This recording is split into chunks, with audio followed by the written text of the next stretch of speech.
Operation EPIC fury എന്ന പേരിൽ അമേരിക്കയും ഇസ്രയേലും സംയുക്തമായി നടത്തിയ വ്യോമാക്രമണങ്ങളിൽ ഇറാന്റെ പരമോന്നത നേതാവ് ആയത്തുള്ള അലി ഖമനേയി കൊല്ലപ്പെട്ടതിന് പിന്നാലെ പുതിയ നേതാവായി തെരഞ്ഞെടുക്കപ്പെട്ടത് മുജ്തബ ഖമനേയിയാണ്. അദ്ദേഹത്തിന്റെ സുരക്ഷയാണ് ഇപ്പോൾ ഇറാന്റെ പ്രധാനപ്പെട്ട ഒരു ചുമതല. ഖമനേയിക്ക് സുരക്ഷയൊരുക്കാൻ ഇറാൻ രംഗത്തിറക്കിയത് രാജ്യത്തെ ഏറ്റവും മികച്ച പരിശീലനം ലഭിച്ച എലൈറ്റ് കമാൻഡോകളെയാണ്. നോപ്പോ എന്നറിയപ്പെടുന്ന ഭീകരവിരുദ്ധ സ്പെഷ്യൽ ഫോഴ്സിനെയാണ് 56-കാരനായ മുജ്തബയുടെ സുരക്ഷയ്ക്കായി പ്രത്യേകമായി നിയോഗിച്ചിരിക്കുന്നത് എന്നാണ് റിപ്പോർട്ടുകൾ. ഇസ്രയേലുമായുള്ള യുദ്ധഭീതി നിലനിൽക്കുന്ന സാഹചര്യത്തിലാണ് ഇറാന്റെ ഏറ്റവും കരുത്തുറ്റ സ്പെഷ്യൽ ഫോഴ്സ് യൂണിറ്റായ നോപ്പോ മുജ്തബക്ക് കാവലൊരുക്കുന്നത്. പൂർണ്ണമായും കറുത്ത വസ്ത്രം ധരിച്ചു വരുന്ന ഇവരെ ബ്ലാക്ക് ക്ലാഡ് കില്ലർ സ്ക്വാഡ് എന്നാണ് പാശ്ചാത്യ മാധ്യമങ്ങൾ വിശേഷിപ്പിക്കുന്നത്. 1991 ഇസ്ലാമിക് റിപ്പബ്ലിക് ഓഫ് ഇറാന്റെ ലോ എൻഫോഴ്സ്മെന്റ് കമാൻഡിന്റെ സ്പെഷ്യൽ യൂണിറ്റ് കമാൻഡിന് കീഴിലാണ് നോപ്പോ രൂപീകരിക്കപ്പെടുന്നത്. ഇറാനിയൻ പോലീസ് സ്പെഷ്യൽ ഫോഴ്സിന്റെ ഏറ്റവും ഉയർന്ന വിഭാഗമാണ് നോപ്പോ.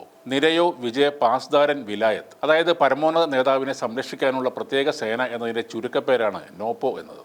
ഇറാന്റെ പരമോന്നത നേതാവിനോട് മാത്രം നേരിട്ട് വിശ്വസ്തത പുലർത്തുന്ന ഈ സേനയിലെ അംഗങ്ങൾ അതീവ രഹസ്യാത്മകമായ പ്രവർത്തനങ്ങൾക്കാണ് നിയോഗിക്കപ്പെടാറുള്ളത്. ബന്ദികളെ മോചിപ്പിക്കൽ, നഗരപ്രദേശങ്ങളിലെ ഗറില്ല യുദ്ധമുറകൾ, വിമാനം രാജ്യം തടയൽ തുടങ്ങിയ കാര്യങ്ങളിൽ ലോകോത്തര നിലവാരത്തിലുള്ള പരിശീലനമാണ് ഇവർക്ക് ലഭിച്ചിരിക്കുന്നത്. ശത്രുക്കളെ അതിവേഗം നിശബ്ദരാക്കാനുള്ള ഇവരുടെ പ്രഹരശേഷി കാരണമാണ് ഇവരെ കില്ലർ സ്ക്വാഡ് എന്ന് വിളിക്കുന്നത്. ഫേസ് മാസ്കുകളും കറുത്ത യൂണിഫോമും ധരിച്ചെത്തുന്ന ഈ സേനാംഗങ്ങൾ കടുത്ത ശാരീരിക മാനസിക സമ്മർദ്ദങ്ങളെ അതിജീവിക്കാൻ കെൽപ്പുള്ളവരാണ്. ഇസ്രായേലിന്റെ രഹസ്യാന്വേഷണ ഏജൻസിയായ മൊസാദിന്റെ ഭാഗത്തു നിന്നുള്ള വധശ്രമങ്ങളോ ആഭ്യന്തരമായ അട്ടിമറികളോ ഉണ്ടായാൽ അത് നിമിഷങ്ങൾക്കുള്ളിൽ അടിച്ചമർത്തുക എന്നതാണ് ഇവരുടെ പ്രധാന ചുമതല. കഴിഞ്ഞ 2 പതിറ്റാണ്ടായി ഇറാന്റെ ഭരണ സംവിധാനത്തിലും സൈന്യത്തിലും വലിയ സ്വാധീനം ചെലുത്തിവരുന്ന ആളാണ് മുജ്തബ ഖമനേയി. അലി ഖമനേയിയുടെ മരണശേഷം രാജ്യത്തിന്റെ പരമാധികാരം ഏറ്റെടുത്ത അദ്ദേഹത്തിന് നിലവിലെ യുദ്ധ സാഹചര്യത്തിൽ അതീവ സുരക്ഷയാണ് ഇറാൻ നൽകി വരുന്നത്. ഹമാസ്, ഹിസ്ബുള്ള നേതാക്കളുടെ വധത്തിന് പിന്നാലെ ഇറാന്റെ പുതിയ പരമോന്നത നേതാവിനും യാതൊരുവിധ സുരക്ഷാ വീഴ്ചയും ഉണ്ടാകരുതെന്ന് ഇറാൻ റവല്യൂഷണറി ഗാർഡ്സിന് കർശന നിർദ്ദേശമുണ്ട്. കഴിഞ്ഞ ഫെബ്രുവരിയിലെ വ്യോമാക്രമണത്തിൽ അദ്ദേഹത്തിന് പരിക്കേറ്റ സാഹചര്യത്തിൽ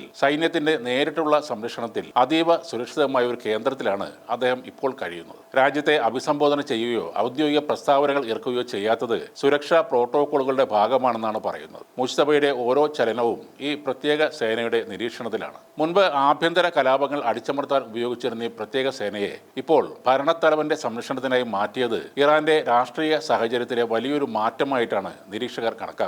ഇറാൻ ദേശീയ ടെലിവിഷൻ അവതാരകർ അടുത്തിടെ അദ്ദേഹത്തെ ജാൻബാസ് എന്നാണ് വിശേഷിപ്പിച്ചത്. അതായത് യുദ്ധത്തിൽ പരിക്കേറ്റ ധീരൻ എന്നാണ് ആ വിശേഷണം. എന്നാൽ ആ വാർത്തകൾ മുതിർന്ന ഇറാൻ ഉദ്യോഗസ്ഥർ തള്ളിക്കളഞ്ഞിരുന്നു. അദ്ദേഹം പൂർണ്ണ ആരോഗ്യവാനാണെന്നും രാജ്യത്തിന്റെ സുരക്ഷാ സംവിധാനങ്ങളുടെ വലയത്തിൽ പൂർണ്ണ സുരക്ഷിതൻ ആണെന്നുമാണ് ഔദ്യോഗികമായ വിശദീകരണം.